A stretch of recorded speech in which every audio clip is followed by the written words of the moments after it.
I'm with James Morgan, who's the creative learning producer, and we're going to walk through the arena and see all the facilities here. Tell us all about it as we go along, James. So as we go past, we're in the coffee shop area. We had a bit of a technical setup here yesterday, testing everything out. So we've got 2 artists performing here tomorrow afternoon. We've got a lady called Sarah Passmore, who's a wonderful guitar player, and we've got a young band called The Fiends. They're performing here as well. The whole performance and show is going to be filmed, live streamed. We're also recording it as well at the same time. It's really important to me the getting the next generation of artists comfortable within a space like this. Wonderful acoustics in this space here as well. Actually, I've been fortunate enough to sing here a few times, and you can really bounce your voice off the top here.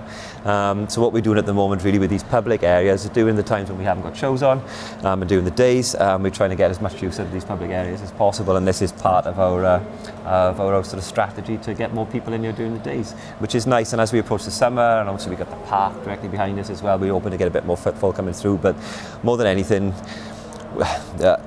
for me, part of my role really is trying to provide a platform for young artists, young musicians, young performers. We're hoping to actually have some actors coming in here in a few weeks' time and performing a one-act play in this area here as well. So we've had some poets in here a few weeks ago performing here. But the big one for me is making sure that we're giving them the platform, number one, that they deserve, but also at the same time that we're providing them with that horrible word content as well at the end of the process. So everyone who performs here, they'll have access to all the video footage of their performances, they'll have access to all the audio of the performances as well. Obviously we'll share those on our social media platforms, but then they can do what they wish with them. And it's all done in conjunction with grassroots venues in Swansea. So every session that we have here, a grassroots venue, for example, Sin City have done it. We're looking to be working with Elysium Bunkhouse, are doing it tomorrow. They are nominating one artist to come and perform here.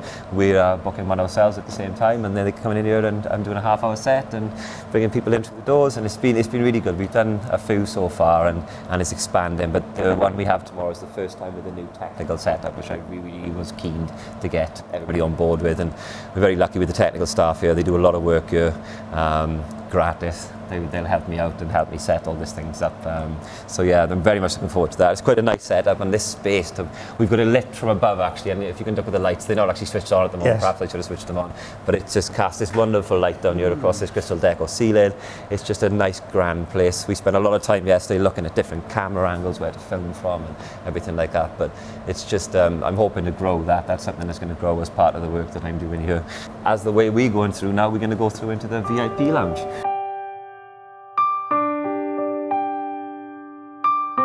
So we're moving into our VIP area now, and we have our VIP manager, Kirk. Hi, Kirk. Hi. We're currently set up in here now for the community choir. They're coming in at 2 p.m. This is the first time we tried it in this room.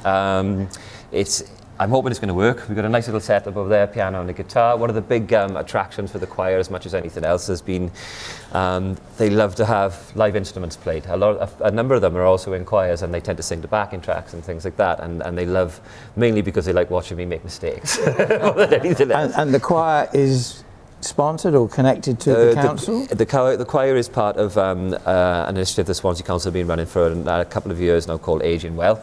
The organiser of the project, or the coordinator of the project, is a guy called Rhys Thomas.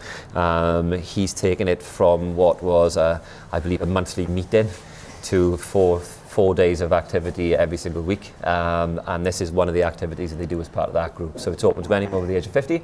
I'm not too far off that myself now, so I'll be at the other side. So we'll be seeing that later. You'll be seeing that later. That's great. So this is the VIP room. Obviously, you buy your VIP tickets before the show, you come into the private entrance through there, you're greeted nicely by the security guard, and then you come into this space. Depending on the show and the nature of the show, sometimes we'll have sort of refreshments and food in here, sometimes it's just drinks.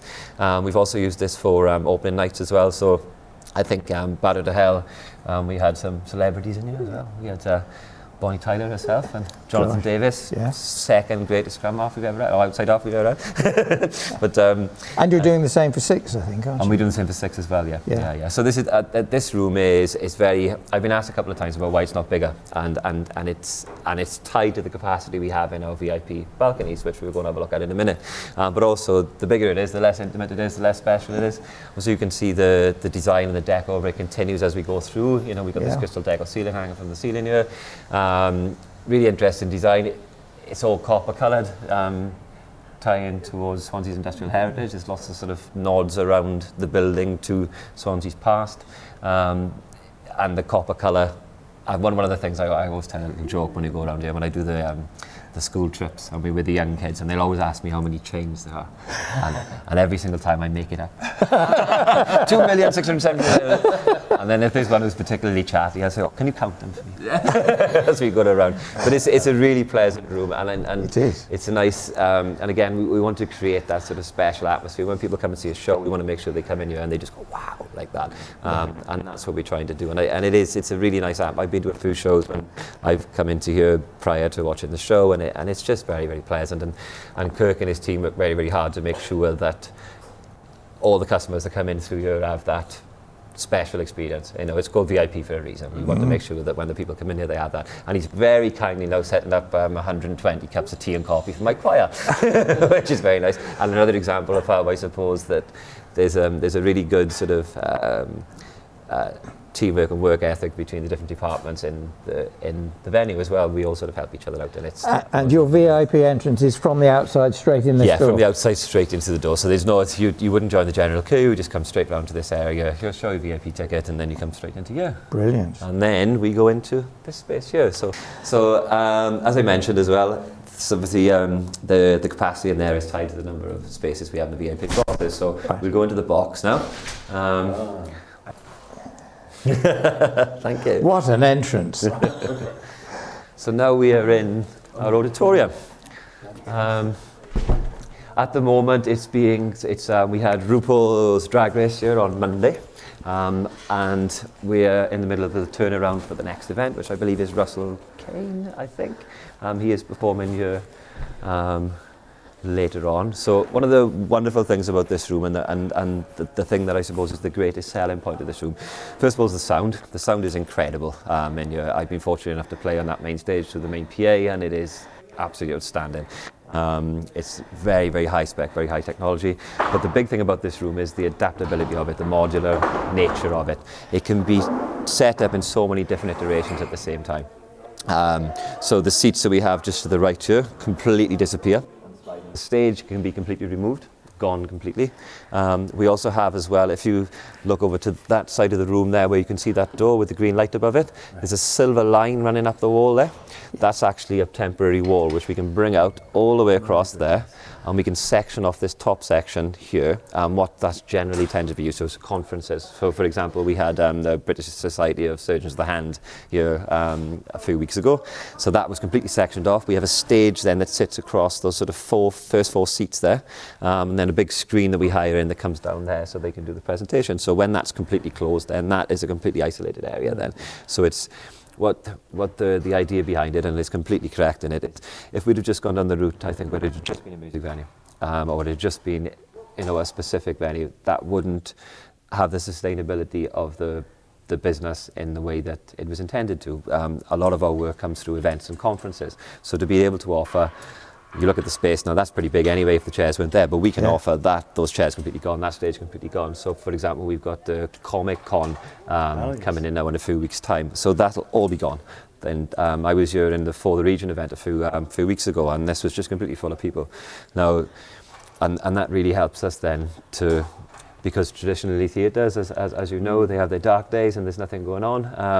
That doesn't tend to happen. And the seating is everyone has a clear view. Yes, yeah.